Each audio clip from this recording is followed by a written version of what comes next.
کہ اللہ رب العزت تین بندوں کا مقدمہ قیامت کے دن خود مدعی بن کے لڑیں گے. جس مقدمے کا مدعی اللہ ہو وہ مقدمہ ہارا جائے گا. خود مدعی بن کے لڑیں گے. ان میں سے پہلا بندہ وہ ہوگا، یہ جو حدیث ہے اس کے ساتھ ذرا ٹیلی کریں کیسی ملتی جلتی بات ہے. اس کے اندر پہلا بندہ وہ ہوگا جس نے اللہ کے نام پر، اللہ کے عہد پر، یعنی اس کو لوگوں نے اعتبار کیا اللہ کے لیے کہ بڑا نیک ہے، بڑا متقی ہے، بڑا حاجی ہے، بڑا نمازی ہے، بڑا ایماندار ہے. اس نے اللہ کے نام پہ لوگوں کو دھوکہ دیا. اپنے آپ کو حاجی شو کیا، نمازی شو کیا، متقی شو کیا، صالح شو کیا، نیک شو کیا، اور اس کے بعد دھوکہ دے دیا. پیمنٹ تو لوگوں نے اس وجہ سے دی تھی کہ بڑا ولی اللہ ہے، یہ بندہ میری پیمنٹ نہیں کھا سکتا. معاشرے میں جائزہ لیں. آج کل تو دکھ ہوتا ہے لوگوں کی بات سن کے. لوگ ایسی شکایات لے کے آتے ہیں، علامہ صاحب اس نے داڑھی رکھی اس لیے تھی کہ لوگوں کو فراڈ لگا سکے. اس نے داڑھی رکھی اس لیے تھی کہ لوگوں کو فراڈ لگا سکے، دھوکہ دے سکے. پہلی صف میں آتا تھا، مال لوٹ کے لے گیا. اس طرح کی شکایات ملتی ہیں کہ نہیں ملتی؟ جس نے اللہ کے نام پہ دھوکہ دیا، اللہ مدعی بنے گا، اس مظلوم کا ساتھی بنے گا. میرے نام پہ دھوکہ دیا، میری عبادات کے ذریعے لوگوں کے پیسے لوٹے، میری عبادات کو لوگوں کا مال بٹورنے کا سبب بنایا، تو میں مدعی ہوں اس مقدمے کا. اور دوسرا بندہ وہ ہوگا،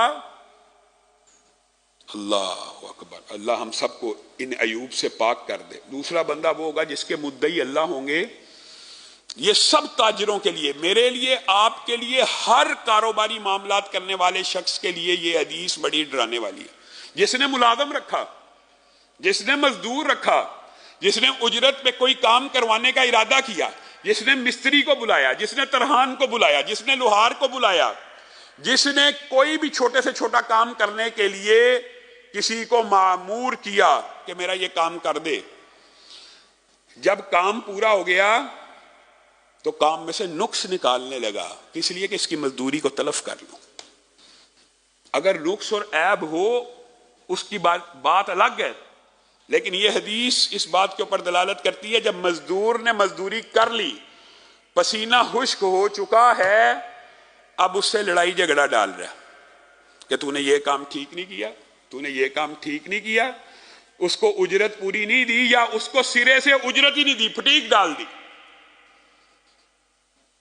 یہ ہم بڑا معمولی سا عیب سمجھتے ہیں. ہمارے معاشرے میں سب سے بڑا عیب جو معاشرے کے اندر موجود ہے یہی ہے. مزدور کارخانوں میں کام کرنے والے، فیکٹریوں میں کام کرنے والے، تجارتی مراکز میں کام کرنے والے، بھٹھوں میں کام کرنے والے، جہاں جہاں جو جس کا کاروبار ہے، آپ سب بیٹھے ہوئے ہیں، دکاندار ہیں، تاجر ہیں. آپ سوچ لیں، پانڈی کپڑے اٹھانے والا، ٹریول کرنے والا، ٹیکسی چلانے والا، اوبر چلانے والا، کوئی بھی جس سے آپ نے کام تو لے لیا، اب کام ہو گیا تو جان بوجھ کے کیڑے نکال رہے ہیں کہ میں اس کی اجرت کم کر دوں یا اس کو اجرت سرے سے نہ دوں. رسول اللہ صلی اللہ علیہ وسلم نے فرمایا اس مزدور کا مقدمہ کل قیامت کے دن اللہ لڑے گا. ہمارے خلاف اگر یہ مقدمے اللہ ہی لڑنا شروع ہو جائے گا تو ہم نے کیسے بخشش کروانی ہے. اور تیسرا ظالم بندہ وہ ہے جس نے آزاد بندے کو قید کروا دیا، آزاد بندے کو غلام بنوا دیا. ایک آزاد بے گناہ جا رہا ہے، اس کے خلاف مقدمہ درج کرا دیا، جیلوں میں چلا گیا، بے گناہ، ذاتی لیٹیگیشن رنجش کی وجہ سے مقدمے کروا دیے، بے گناہ آزاد کو پھنسوا دیا. اور ہمارے معاشرے میں یہ عیب اداروں میں بہت زیادہ ہے.